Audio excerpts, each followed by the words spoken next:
It's day 2 of the Maxwell Anderson trial. He's accused of killing and dismembering 19-year-old Sade Robinson after a first date in April of 2024. Today, both the prosecution and defense delivered opening statements preparing to make their cases to the jury. And then Maxwell Anderson attempted to make her disappear from this world by discarding her body into body parts into Lake Michigan, and then taking her car and burning it behind an abandoned building. It's horrible what happened to Sade. It's horrible. Nobody deserved that. And what the state wants you to do is use the emotion of that, along with this phrase like common sense, and use that emotion to convict Mr. Anderson. Fox 6's Bria Jones is here in the studio. Bria, new evidence was shown in the courtroom today. That's right, Kim and Ben. From body camera and surveillance video of Warnerman Park to cell phone records, the prosecution started to share the timeline of how they believe Maxwell Anderson killed Sade Robinson. As the defense argued, grainy video and cell phone records from only one phone aren't enough to prove Anderson is guilty. That's Sade coming off the elevator. Emotional testimony on day 2 of Maxwell Anderson's trial for the murder and mutilation of 19-year-old Sade Robinson. Robinson's former leasing agent took the stand. This is obviously very hard for you, Ms. Shugo, right? It is. This clear surveillance image shows Robinson leaving her Brewers Hill apartment building on April 1st, 2024. She would never return. The next day, her severed leg washed ashore at Warnerman Park, found by Osiris Terrell and a friend. We were walking down there, and there was a severed leg. In court, prosecutors showed never-before-seen body camera video from that rainy day in Warnerman Park.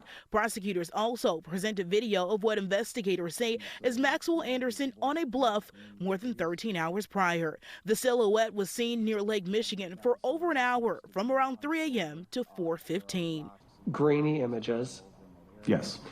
Going in the tree line area. Correct. Which doesn't show us really anything other than some human figure going up and down in that area, right? Yes. You can't make out even that the person has a body part that they've discarded, can you? That's correct. I can't determine that. Detectives also brought forth pieces of what are said to be Robinson's vehicle found at Warnerman Park.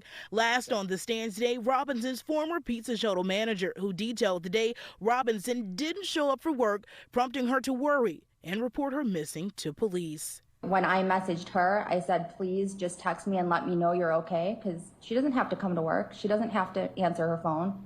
But I just wanted her to let me know that she was okay, and I knew she would if she could. And when she didn't, I got very scared.